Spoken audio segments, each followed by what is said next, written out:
What's up guys? So, this afternoon guys is meron lang ako ituturo sa inyo. Pasensya niyo yung boses ko kasi yung tonsil ko katatapos lang ng mag-heal and nabibigyan ko kayo ng tips kung paano pa talaga siya mawawala at ano yung process para hindi na kayo mag-suffer sa pain.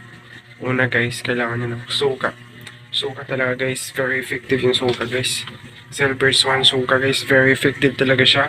Tapos, kung gusto niyo lang ganyan lang kaliit na suka, kung gusto niyo na suka lang lahat, pwede din naman guys suka with warm water or lukewarm water. Tapos, lagyan niyo na yan siya ng salt, isang tablespoon ng suka, tapos salt mga kayo na magtansya, tapos lukewarm water. Tapos mag-gargle lang kayo guys 3 times a day. And yeah, kasi guys, in the past few days, grabe talaga yung malala, hindi ako nakakapagsalita. Buti na lang nakapagsalita ako. Kaya wala talaga akong uh, vlog na nangyayari kasi nga because of my tonsils.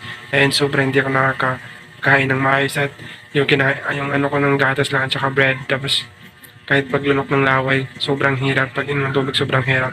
But now, okay na siya. And nag-rest lang muna ako magsalita.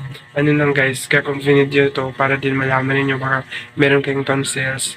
And the best po talaga ang suka na gamitin para sa tonsils guys. And tas yun lang naman guys ang sasabihin ko sa inyo, basta gawin na lang niya 3 times a day hanggat mawala na yung tonsils inyong namamaga para maging okay na kayo guys, kasi sobrang hirap talaga guys, parang umiiyak ka na lang sa sobrang sakit ng lalamunan mo.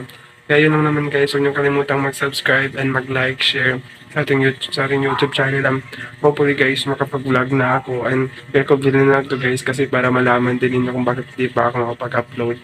Thank you so much sa mga nag-view sa aking YouTube channel at medyo gumagana natin yung views natin. Marami ng views. Salamat guys at sana i-follow niyo yun guys. Suka lang yung gamitin niyo.